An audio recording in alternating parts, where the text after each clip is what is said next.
Shalom saudara yang dikasihi Tuhan. Sungguh bersyukur kepada Tuhan kalau hari ini kita boleh memasuki Minggu Prapaskah kelima menjelang kesengsaraan Tuhan Yesus. Tema kita pada hari ini tentang keadilan Allah. Untuk itu saya bacakan dari Yesaya pasal 30 ayat 18 yang berbunyi demikian.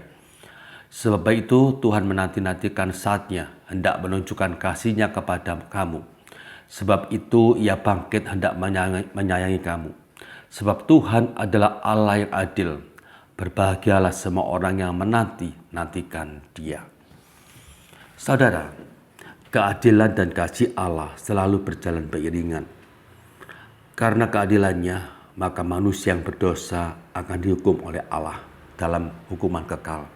Namun Allah yang penuh kasih itu tidak tega ketika melihat anak yang dikasihinya, umat yang dikasihi itu binasa dalam kekekalan.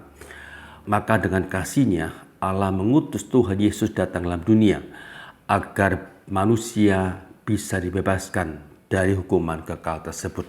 Lalu caranya bagaimana saudara?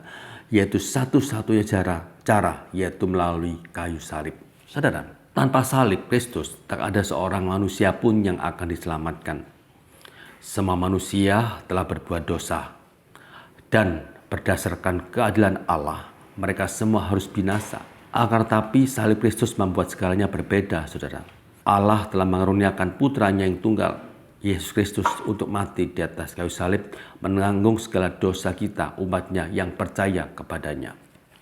Saudara, demi menegakkan keadilan, maka Allah harus mengorbankan putranya, Tuhan Yesus Kristus. Setiap pelanggaran atau kesalahan pasti ada hukumannya. Hukuman tersebut telah dilakukan sejak manusia jatuh dalam dosa. Tiada seorang pun yang dapat menanggung hukuman atas dosa yang begitu besar, saudara, kecuali Kristus Yesus. Karena Yesus adalah Allah yang merendahkan diri menjadi manusia. Dia telah ditentukan Allah menjadi jalan perdamaian melalui darah yang tercurah di atas kayu salib. Dengan jalan demikian, maka keadilan Allah akan dinyatakan. Kasih Allah rindu mengampuni dosa-dosa umat manusia dan mengaruniakan hidup kekal bagi mereka. Sedangkan keadilannya menuntut pelaksanaan hukuman atas segala pelanggaran dan dosa. Salib Kristus mengenapi keduanya, saudara. Hukuman dosa dilaksanakan dan ditanggungkan pada Kristus yang menerimanya dengan sukarela, sehingga pengampunan dosa dan hidup kekal dapat dianugerahkan kepada orang percaya. Dengan demikian, kasih dan keadilan Allah dapat dinyatakan secara bersamaan. Kasih dan keadilan Allah akan membuat kita semakin mengerti bahwa segala yang kita alami dan lakukan semua karena kasih karunia Tuhan. Dan itu semua kita harus bertanggungjawabkan di hadapannya kelak. Saudara yang dikasihi Tuhan, Tuhan telah menyatakan dirinya dengan mati di atas kayu salib karena keputusan yang adil. Dan kita harus menghargai keputusan Kristus tersebut. Kita harus mengejar keadilan agar menyenangkan hatinya. Tidak ada cara lain kecuali kita mentaati firman Tuhan dan mengikuti teladannya. Mari kita berdoa, saudara. Tuhan, terima kasih untuk firman-Mu pada hari ini.